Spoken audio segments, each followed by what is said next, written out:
Hello and welcome. This is Japan, and we are talking Royal Rumble. It just happened the other day, and there's a lot to discuss winners, other matches involved, everything. We'll run it all down. So let's just start as we always do right off the bat with the women. Uh, Again, always gonna have to put this as a gripe that it sucks that it's in Saudi Arabia because of the women just not being able to wear anything comfortable and actually do what they want to do.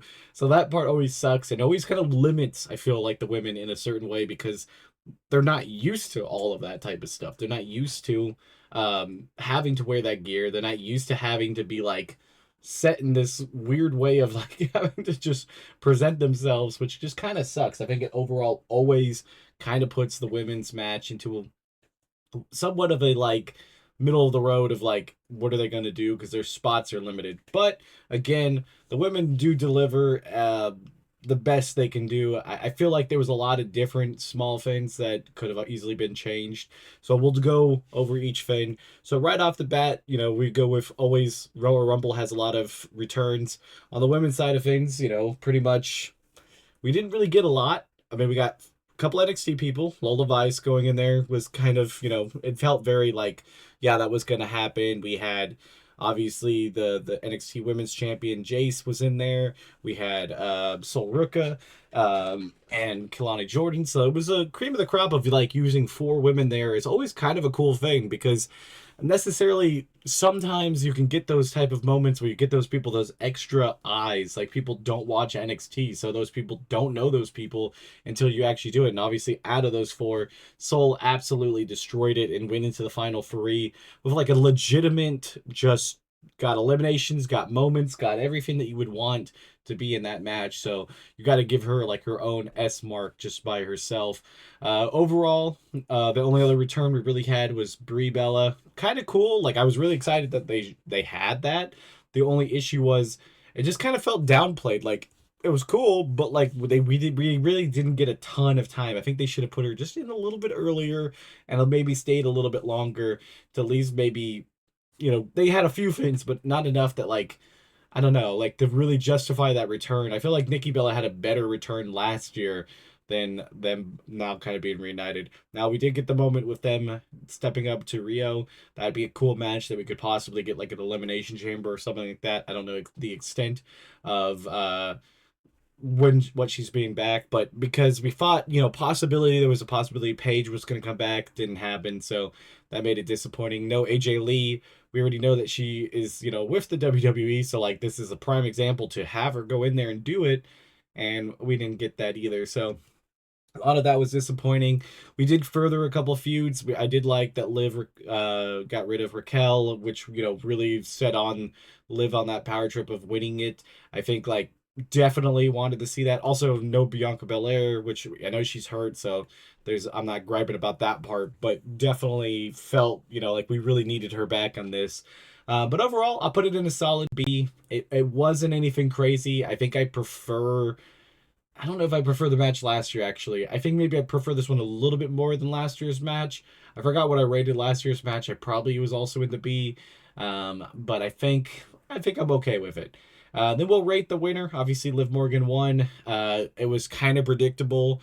So I'm gonna put it up an A because I do like that she won, but it was too predictable. Like it really came down to it. I was like, Liv's winning this no matter what, unless Bianca comes back. And if there's no Bianca, then we know what's gonna happen. There really didn't feel like anybody else had that opportunity. I know Tiffany came out at 30 and she's a powerhouse and that type of stuff, but it just didn't feel that way. I mean, you wouldn't give it to somebody who's just coming back, or would you? Like, I hate to have to say that because those words get eaten at by the end of this whole thing. But I guess we'll talk about that too. But Liv being, the winner, I think is the right choice. Other than it being predictable, it was the right choice. Obviously, her going against either Stephanie or Jade Cargill would be interesting, and even possibility if somehow Raquel pulls off the upset Monday and wins the championship, we got a whole new layer to it. And I think the dissolution of the Judgment Day and everything as its whole is going to be fun to watch with this playing out because of this being the linchpin of all of that. So I'm absolutely excited to see how at least that's going to play out. I think the women's Royal Rumble winner will be more interesting than men's. It was kind of like last year. Like we kind of knew Jey Uso was going to go after Gunther, not Cody Rhodes. So it kind of felt boring on that side of things. Kind of feels the same way with Roman this year. We'll talk about that. But on the women's side, with Charlotte Flair being in there, she could have gone after she'd go after Liv, or go after Tiffany, or she could go after Rhea. Like they felt they could be either way. And I could honestly see either one here with Liv because it make a lot of sense to go after Stephanie, but like her against Jade Cargill would also probably be a pretty solid match and could make a lot of sense with Jade Cargill probably having a match at Elimination Chamber against Jordan Grace. That the alternative is then if Bianca is still not ready by Elimination Chamber, Bianca or like Liv versus Jade Cargill would still absolutely slap. So we'll see on the next coming weeks what this happens. But I think we'll probably get an announcement pretty soon. Then we get to our first match, AJ Styles versus Gunther. If AJ loses, he is retiring from the WWE. It felt like that's kind of what we knew was going to happen, but we didn't want it to happen. I think this was a poetic send out. If you watch this match and you watch Cena's retirement match, this one worked a lot better. Obviously, AJ Styles didn't really have that build that like he's saying he was going to leave. Like obviously he said 2028, but we don't expect 31 days and he's going to be gone. But I think the send off without it making a big deal about it ended up working out better for AJ Styles, at least aura and everything about it. I like this match a lot. I really thought this was one of the better retirement matches I've ever seen. AJ Styles just delivered two absolute gems between this one and Shinsuke Nakamura.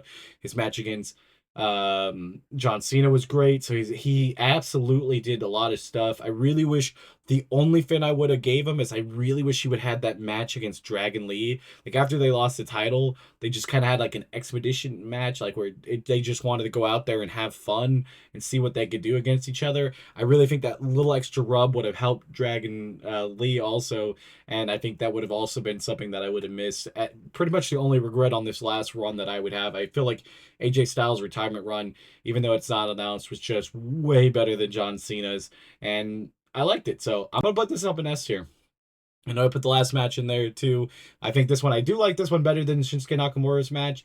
The Shinsuke match just felt like very symbol, like it was symbolicism and what I don't even know what word I'm trying to say, but the symbol of like them fighting in Japan to how they're fighting now and all that type of stuff was that. But this match with Gunther was just a good match. Like I just think it was good. Gunther put on his A game. Man, absolutely did all he could do today, and I think it was like it felt one of those times where I actually felt like Gunther really deserved to be the one to retire somebody because this was an absolute job that he put in, and he made AJ look great. He made it look tough. He made it look hard, and I'm happy about it. Then we get the Drew McIntyre and Sami Zayn. Not a big fan of this match. The build-up was very, very little. They kind of like what they do in a lot of things for WWE. They try to make sure that they, kind of glaze us a little bit by giving the crowd what they wanted, and they wanted Sami Zayn in there. Obviously, Drew McIntyre should have no business losing that title if that's what they were going to plan on doing. So this match didn't feel like the right time for it because we knew Sami wasn't going to win. A lot of people out there thought he was. I'm like, it's 22 days into Drew's run. They're not going to pull the plug on that. At least give him one title defense or a 1 month at least. But they ended up still just letting Drew have it. I think Drew will hold it till WrestleMania at least. This match is a C. It was okay. I really feel like it just suffered from one going after AJ Styles, Gunther. It just didn't work being there, and the anticipation of trying to get to the men's Royal Rumble also kind of blew it because you're just like, I don't really care about this match. I just want to get to the next match. At least that was my feeling. This is definitely a forgettable match that just kind of falls to the wayside. Then we get to the men's Royal Rumble, and there's a lot of problems here, like a lot. Let's start off with, I guess, big surprises. I mean, Chad Gable came back, Powerhouse Hobbs, now Royce Keys debuted, and that's all we got. And I felt like they did a lot of bad, just in wrestlers. Rusev going out like a little punk right off the bat. I basically feel like that buried his career. I mean, I don't really see him recovering from this. I don't really know what they do with him after this at all. Obviously, Javon Evans selling the crap out of everything was great, but also could be detrimental as him being like a new Dolph Ziggler. The issue there, you know, is always just kind of being like, if you sell great for some people, they're going to ask you to sell everything. Obafemi, absolute beast. That was exactly how I wanted his debut. I'm like, dude, either win the match and do what he was doing, or do what he did and just demolish everybody, and then get a bunch of eliminations, last the longest out of everybody. And again, both matches I feel like was also a big thing. It just felt rushed, especially the men's side of things. It just felt like there was never more than 7 men in there. They just really tried to get a bunch of stuff going, and they didn't really have any spots. A lot of stuff didn't make sense, especially in Jey Uso. I'm gonna say he just absolutely was garbage in this match, and I like Jey Uso, so this is coming from just kind of a frustration point, because they made him do the run it back thing. Fine, it's funny, it worked, but then Roman told him to roll it back. Roman tries to throw him out, and then he helps Roman the rest of the time. No damn sense in that. Made absolutely no sense that he would be even remotely doing that. It's just dumb. That makes him look like an idiot, and that's exactly what it was. Cody not winning, I think, was a good decision, but when it came down to it, when we saw who the final four was, I was very disappointed what was going to happen. I mean, when it came down to it, I was like, well, I really hope it's Randy Orton, and then we didn't get that. We got the final four with Logan Paul. Absolutely did not need to be in that position. He just happens to be around. I mean, if you're gonna do anybody in the vision, they should have fully invested themselves into Austin Fury like they tried to do. Also, yeah, the whole masked man thing is probably a whole different video. I feel like nobody's talked about. I think nobody really cares, which is never a good thing. They're gonna think it's Jericho. They're gonna think it's Seth Rollins. It's probably gonna just be Austin Fury again, and nobody really cares. And that's just not really what you want to be doing here. So, again, just another failed part. A lot of the storyline in here was just failed. That's what I think that sucks so much about it, because it was just like everything about it just seemed to fail. And why? Like, this is a star powered match. Like, why did this fail? Everybody looked like that, like had half a distance, like a decent thing of like oomph, just kind of sucked. And like, you can also see like they didn't even add either mid card champion. I know Dom is hurt, but they didn't have Carmelo Hayes. It's like kind of a good thing to putting in there, because then it sets up a feud or something with those people. Would have been great. I don't even feel like they wasted many of the things. I mean, I definitely would have subbed Rusev out if you were going to do what they did to him. There's really no point of that. Again, like the Miz, like I like the Miz, but they don't treat him with any type of respect, and they just kind of jobbed him out. So why not put that point to somebody else that could have stayed in there and done a little bit more, maybe even got an elimination? It just, there was so much stuff that they just was confusing. No members of the Judgment Day. I know Finn Balor said that he wasn't going to get in, but I know JD might be hurt. But like again, that's kind of a big faction to have nobody. Even Solo's faction that they've done pretty good with. They only had Solo, none of the Wyatt Sick, no Street Profits, like no really any part of anybody's tag team. Like it just felt like they really didn't really decide to do much of anything. There was so many little spots or pieces they could have changed, because like I like the AAA guys, but there was really no point to have them there. Like AAA people should be in there and used in there to like highlight them. Again, if that's going to be the case, use Vikingo, use almost that they've been, building up in AAA. Use people that you're building up. Don't use the roster members that people are already aware of. And yeah, I mean, it's just there's so much to talk about, and it just everything I talk about just makes me hate it more and more, as being probably one of the worst Royal Rumbles matches that I've ever seen. I have to put it up there. There's very little that I liked. I definitely say the highlights: Javon Evans, Obafemi. I thought both of those people did absolutely great, especially Obafemi. That's exactly what I wanted in a review, in a debut. Other than that, really could have taken leave anything else that happened to do with that. I think I'd put it in D. I really do. I think I'd put it at the very bottom. And then after we got all that, Roman Reigns winning. Why? Like, I'm gonna be very blunt about Roman. I like Roman a lot. I think he has an aura to him. His wrestling's pretty solid. Everything about him screams superstar, as we've seen multiple years. But he doesn't show up. And if it's his thing, WWE thing, whatever it is, Do not give this man opportunities that are taking it from other people. This man's gonna win the Royal Rumble, probably win for a title, and then we won't see him at all. And even if he gets the title, maybe he'll full time between Royal Rumble or WrestleMania and SummerSlam, and then SummerSlam will just drop the belt and go off and go back until next time we have a Royal Rumble. It's ridiculous. Like there's people out here in this match. Almost everybody, even like Logan Paul, has came to more episodes of TV than Roman Reigns. Almost everybody on every other man in this Royal Rumble should have had a better shot of winning than Roman Reigns. I would have preferred Jey Uso winning back to back than Roman winning. That's the sad reality. At least Jey Uso is over with the crowd and deserves at least something by getting a gimmick and catchphrase and all of that over. Hell, LA Knight should have been a better choice. There was so many better choices.